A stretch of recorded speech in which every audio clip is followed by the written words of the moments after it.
The 1975 Being Funny in a Foreign Language album review. Let's chat about it. Hey friends, what's going on? John here from What's Spinning here tonight to chat about this latest album from indie pop darlings from the UK, the 1975, and I'm going to be perfectly honest.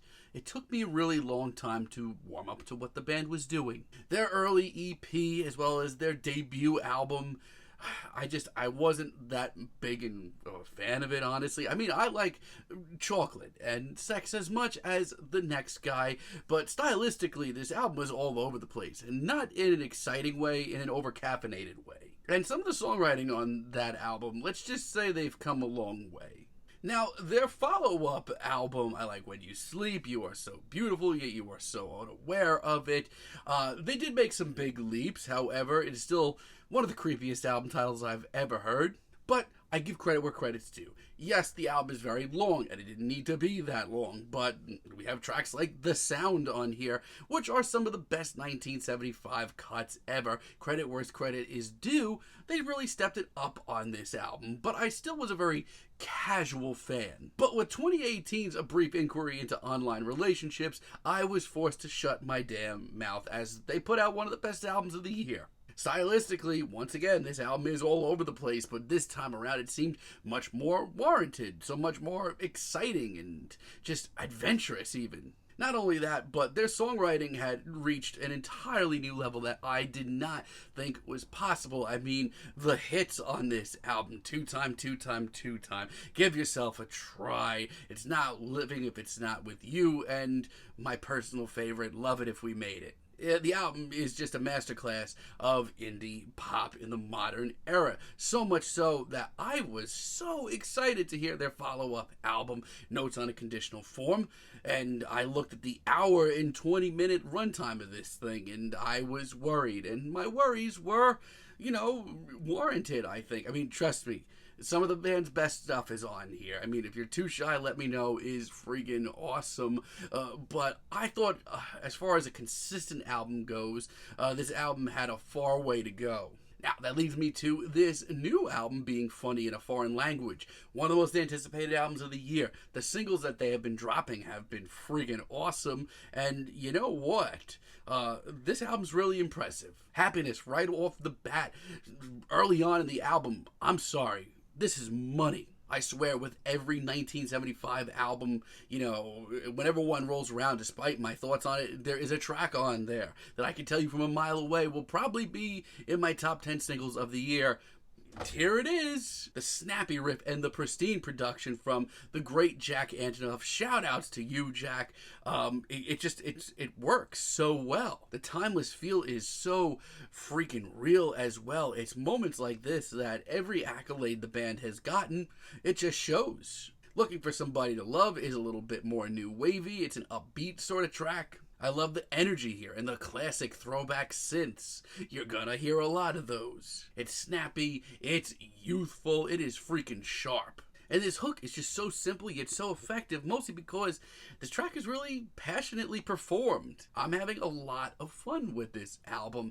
Part of the band, at first, I was not into this single. My initial thoughts was, this is very average, but it's grown on me quite a bit. It's a sort of artsy track and a big risk for the band, but lyrically it's really compelling. It's very detailed as well. It also has a lot of personality too, and the final airy moments come off really well. Oh Caroline is a fantastic old school ballad. I mean, maybe you kind of saw it from Jack Antonoff coming from a distance, but the 80s vibes on this album are alive and very well. But especially here with this sort of, old school soft rock, pop rock riff and some great synth work once again. And by the time that they bring in these group vocals, things just get larger than life. And all of these are a recipe for something that could be insanely cheesy right off the bat. Honestly, it comes off really classy. Now, there is a lot of good here, and one of the biggest takeaways from this album was how short it was. I mean, there have been way too many well over an hour 1975 projects that did not need to be that. This is a slim, trim 40 minutes, but the result is one of their more consistent albums, and that just makes me happy too. Now, as to be expected, there are some misses. This title track, the 1975, It's rough. Why does this sound like a poor man's All My Friends from LCD Sound System? Matty Healy doesn't even sound fully invested in this. It's certainly a very ambitious and whimsical intro, but I'm just not excited by it. Hearing this really didn't make me care about the rest of the album. And some of the one-liners here are really brutal. Wintering is not that good either. All of a sudden, the 1975 sound kind of faceless, shockingly. Here they literally sound like they're like covering Vampire Weekend, but like modern sort of average Vampire Weekend. It's also one of the lighter tracks on here, and it kind of works against it. And Human too.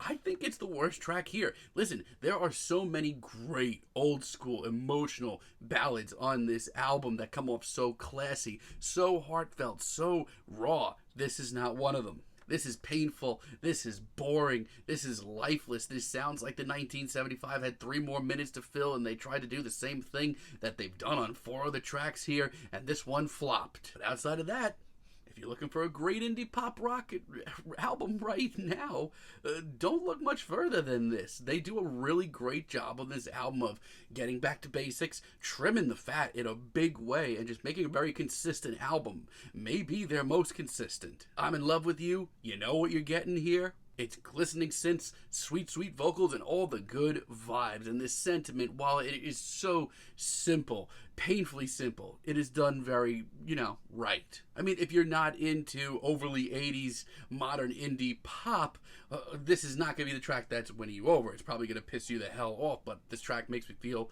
a little warm and fuzzy inside.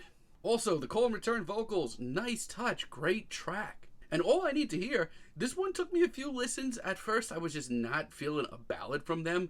But, wow, it is pretty freaking perfect. It is gorgeous. And once again, the sentiment behind this is so simple, but yet so timeless. This is going to be ending up to be the first dance of many an indie kid's couple at their wedding. It's gorgeous, and Matty's very stripped down emotional vocals on this track are really some of his most heartfelt here and really bluesy and soulful. About You is a great late album treat as well. This just feels like such a happening at the end of the day. I mean, this track is easily one of the densest and most intricately detailed tracks here. It just has such a depth to it. It's not the catchiest or most instantaneous track here, but you would be hard-pressed to find a more detail-oriented and vast-sounding track from the 1975, cinematic as well. And also, it ends up being a nice little duet with Carly Holt, who is the wife of the lead guitarist from the 1975. And When We Are Together, as a finale, when I first heard it, I almost ran for the hills. It is a very stripped down, straightforward,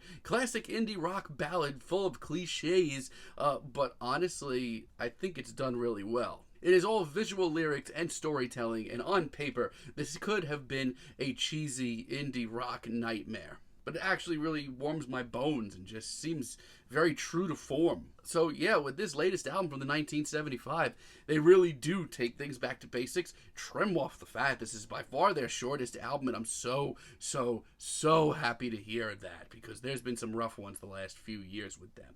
The collections of songs, though, really does not back down. It's catchy. It's wonderfully produced. The energy is here. The performances are here. It's just really well-wrote pop rock and indie pop record. Yes, it's not perfect, but if a brief inquiry into online relationships wasn't their best album, this is certainly their second best album. And that's honestly what I think. I have no problem giving this album a light 8, but let me know what you all think down below. If you liked the video, be sure to give us a like, give us a subscribe, and let me know down below what you would like for me to chat about in the future. And until next time, have a great day, friends.